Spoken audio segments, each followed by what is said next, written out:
நான் சொல்லத நீங்க கேள்விப்பட்டிருப்பீங்கன்னு நினைக்கிறேன். எல்லாரும் அதிகமா சேமிங்கன்னு சொல்றாங்க. ஆனா படி சேமிக்கிறதுன்னு யாரும் சொல்றதில்ல.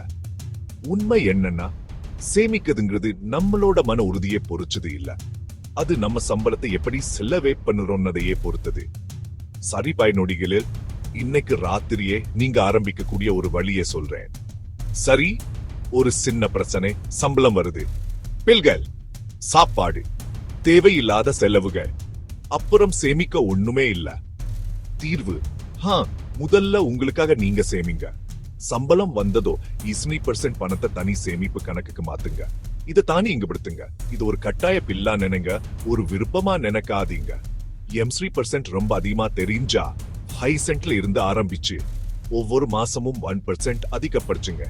எதிர்காலனா அப்படின்னு ஒரு தனி கணக்கை உருவாக்கி டெபிட் கார்டு அணுகல தடுச்சிடுங்க. சின்ன தானியங்கு படிகள் எப்பவுமே சிறந்தது. மன உறுதியை நம்பிய திட்டங்களவே இந்த மாசம் இது முயற்சி செஞ்சு பாருங்க. நீங்க யோசிக்காமலேயே உங்க இருப்பு வளர்ந்த பாருங்க. அவ்வளவுதான்.